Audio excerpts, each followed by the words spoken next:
Olá, boa noite, tudo bem? É um prazer novamente estar aqui com vocês. Eu sou a Raquel e vamos dar início a mais um estudo evangélico na noite de hoje. Então, antes de mais nada, convido a todos a fecharmos levemente os nossos olhos. Em primeiro lugar, agradecendo a Deus, a Jesus, pela oportunidade de mais uma vez estarmos aqui reunidos para mais um aprendizado, pedindo a proteção da espiritualidade amiga para nós, para os nossos lares, para a nossa família. Se conosco, Divino Mestre, agora e sempre. Então, mais uma vez, dando continuidade aos nossos estudos do livro Caminho, Verdade e Vida, de Chico e Emmanuel. Na noite de hoje, nós vamos estudar a lição 68, que se chama Além Túmulo.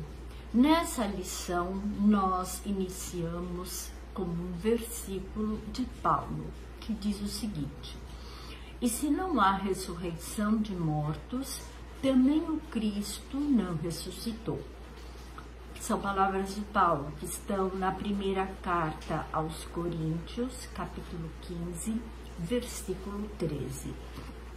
Lembrando a todos que nessa primeira carta de Paulo, ele se dirige, ao povo de Coríntios e numa tentativa de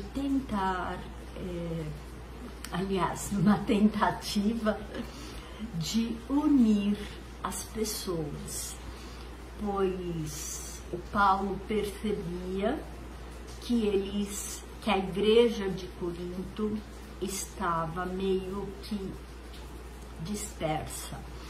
Então ele começa a falar de várias coisas sobre a lição de Jesus, e a mais importante, ele fala sobre a ressurreição. Lembrando a todos que ressurreição, naquela época, 2000 anos atrás, para os judeus, tinha um sentido diferente do que hoje. Naquela época, ressurreição, eles entendiam mais ou menos o que nós entendemos hoje como reencarnação. A única coisa é que os judeus, eles não entendiam direito como se processava essa volta do espírito. Eles acreditavam que após a morte o espírito voltava a viver, mas eles não tinham informações. Essas informações, mais detalhadamente, mais especificamente, quem nos trouxe foi a doutrina espírita. Então, eles usavam esse termo, ressurreição, e eles acreditavam que era possível que aquele corpo morto voltasse a viver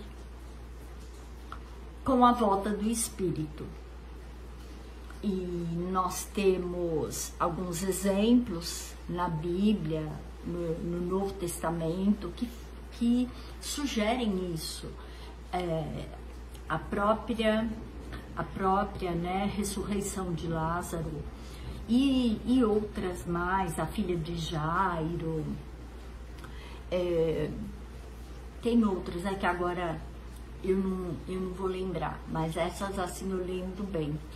E a gente sabe que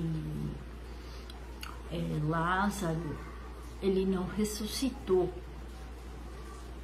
Provavelmente ele era cataléptico, e quando Jesus o chama, porque dizem as escrituras que ele estava há 3 dias no sepulcro.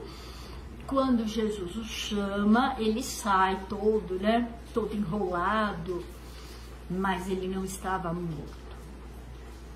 Ele provavelmente tinha algum ataque. E naquela época era muito comum, porque não existia como verificar se a vida realmente estava extinta, tá? Então era comum que isso acontecesse. E foram várias as situações em que aparentemente a pessoa tinha um ataque e eles enterravam. Já pensou que tristeza? Bom, mas enfim, é isso que eu queria explicar. E hoje, o que nós entendemos? A doutrina espírita nos trouxe essa luz e fala que a partir do momento que nós desencarnamos, o corpo acabou. O corpo vai se decompor. E uma vez decomposto, uma vez as células desagregadas, o que vai acontecer? Elas serão reabsorvidas pelo solo, no caso dos que forem enterrados. E agora, com a cremação, acabou, né? Acabou. É cinza, virou cinza, voltamos às cinzas. Então, o que eu quero deixar claro, ele fala aqui da ressurreição. Paulo fala que se não existir a ressurreição, Jesus também não ressuscitou. Então eu quero deixar claro que Jesus não ressuscitou. Jesus mostrou-se em perispírito. Jesus mostrou-se no seu corpo glorioso, no seu corpo espiritual. Tanto que quando ele aparece, a primeira pessoa para quem Jesus aparece foi para Maria Madalena. Ele fala: não me toque, mulher, pois ainda não fui ao Pai. Então, provavelmente, ele não queria que Madalena o tocasse, pois ainda ele não estava materializado. Porque Jesus se mostra em perispírito materializado. Não é o caso aqui de explicar exatamente como acontece a materialização, mas os espíritos, eles podem sim, temporariamente, se materializar. Eles se revestem de uma energia material que se chama ectoplasma e eles podem retirá-la da natureza, eles podem retirá-la de médiuns, né, pessoas que a têm em grande quantidade, que são doadores de ectoplasma. Para maiores detalhes sobre isso, vocês podem estudar nas obras de Kardec, vocês podem estudar nas obras de André Luiz, que eles mostram bem como acontece a materialização. Então é isso que eu quero deixar claro. Jesus não ressuscitou, ele se mostrou no seu corpo espiritual, no seu perispírito materializado. E durante os 45 dias que ele apareceu para os seus apóstolos, que ele aparece na estrada de Emaús, que ele senta, que eles estão comendo, que Jesus se junta a eles, Jesus estava materializado. Um espírito maravilhoso, um espírito elevadíssimo como ele, não teve dificuldade nenhuma para se materializar. Mas eu quero deixar claro que todos os espíritos têm condições de fazer o mesmo, desde que se revistam de ectoplasma, que é essa energia material que vai revestir o perispírito. ok? Vai fazer o perispírito ser visível. A ressurreição, cientificamente, ela é impossível, pois uma vez o corpo decomposto, não tem como o corpo voltar. E agora vamos à lição. O que fala Emmanuel nessa lição? Ele fala que durante muito tempo os teólogos e as religiões, eles refletiram sobre os problemas relacionados à morte de uma maneira errada e sempre a fim de manter as pessoas na ignorância, pois era muito comum naquela época eles manterem as pessoas sob seu jugo. Então eles assustavam as pessoas para que as pessoas seguissem os postulados das igrejas, porque as igrejas, tanto o catolicismo quanto as igrejas protestantes, as igrejas de um modo geral, elas sempre deram um destino para aquelas pessoas que desencarnavam, que morriam. Ou você vai para o céu, se você for bom, ou você vai para o inferno, se você for ruim, ou se você foi mais ou menos, você vai ficar no purgatório. Só que o entendimento que eles davam era de céu, inferno, purgatório, enquanto espaço geográfico, como se fosse um local onde as pessoas estavam fadadas a ficar para sempre. Morreu, você foi um ótimo cristão, você vai para o céu e você vai ficar lá nas nuvens tocando harpa. Você não foi uma boa pessoa, você vai para o inferno, você vai ficar queimando no mármore. Você foi razoável, você vai para o purgatório e você vai ficar mais ou menos ali. E eles não davam uma explicação, era assim. Eles simplesmente destinavam a pessoa a essa situação. E o que o Emmanuel nos coloca nessa lição? Uma lição que foi escrita em 1948 e que continua sendo atual até hoje.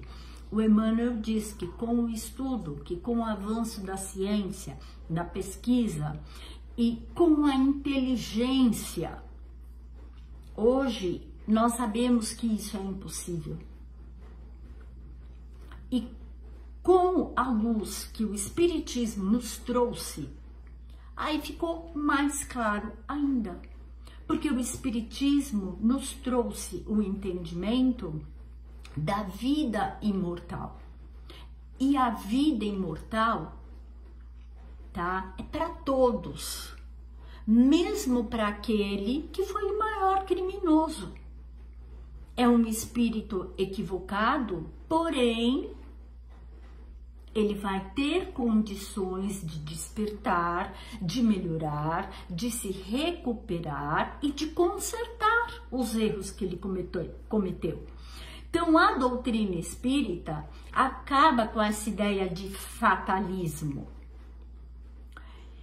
E também, né, falava-se muito, tem religiões até hoje que falam isso, que existem aqueles espíritos que morrem e adormecem e vão ficar dormindo até o juízo final. E aí o juízo final, Jesus vai voltar, vai separar o joio do trigo e os eleitos vão para o céu. Os outros vão para o inferno. Vai separar as ovelhas dos cabritos. Então, nessa lição, o Emmanuel também nos mostra que isso não existe, pois vida espiritual não é ociosidade. Vida espiritual é trabalho. Todos os espíritos, todos, eles podem, durante um período, sim, se manter estagnados. se manter, digamos assim, numa condição estagnada, mas estão todos destinados à evolução, todos, sem exceção. Uns evoluem mais rápido, outros mais lentamente, mas nenhum está fadado à punição ou ao gozo eternos, imutáveis. A vida, tá, é constante movimento, a vida é constante trabalho. O espírito que desencarna, ele vai na erraticidade, ele vai continuar o seu processo de melhoria.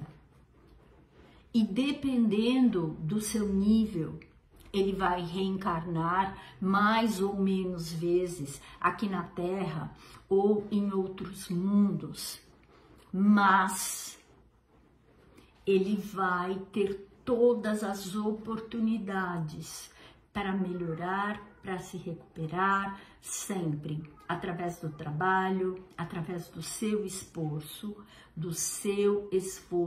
pessoal. Vivemos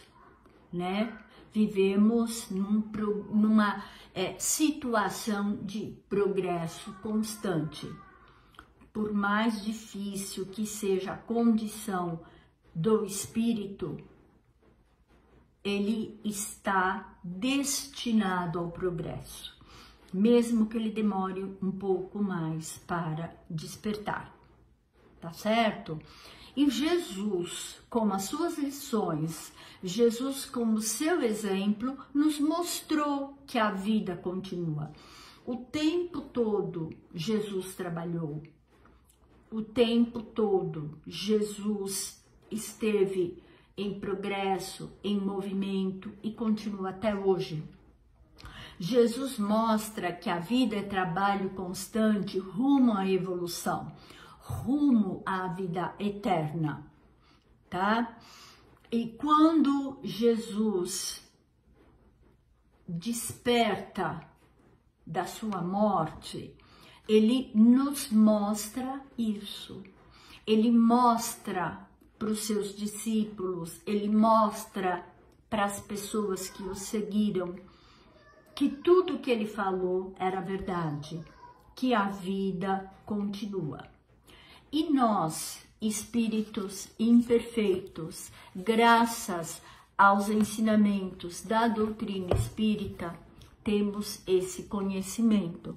Então, compete a cada um de nós sabermos que enquanto estivermos vivendo nessa experiência terrena, nós temos que fazer o melhor para crescermos, para evoluirmos, para nos recuperarmos, para fazermos de cada momento o nosso melhor, sempre respeitando a lei divina. E que a partir do momento que nós desencarnarmos, quando chegar o nosso momento de partirmos, nós continuaremos trabalhando, nós continuaremos no eterno progresso. A ociosidade não existe para o espírito. E quanto mais evoluído for o espírito, mais ele vai trabalhar, pois aí ele vai ter condições de realizar tarefas num âmbito maior, num âmbito mais universal. Então, meus queridos, lembrem-se disso, a vida continua. A doutrina espírita nos trouxe esse conhecimento. A vida não acaba no túmulo, nós continuamos. Então, vamos viver de uma maneira que nos permita chegarmos à espiritualidade com qualidade de vida, para que não carreguemos remorsos, para que não carreguemos culpa, para que não tenhamos a sensação de tempo perdido. Então, nesse momento, vamos agradecer a Deus, a Jesus, por mais essa lição e vamos pedir que a espiritualidade amiga nos ampare, nos sustente, nos dê uma boa noite, uma boa semana e que a cada dia possamos nos tornar pessoas melhores, mais conscientes do nosso trabalho, da nossa responsabilidade. Que Jesus nos sustente, nos ampare, agora e sempre. Que assim seja. Um grande abraço a todos, meus queridos, e até a próxima. Até mais.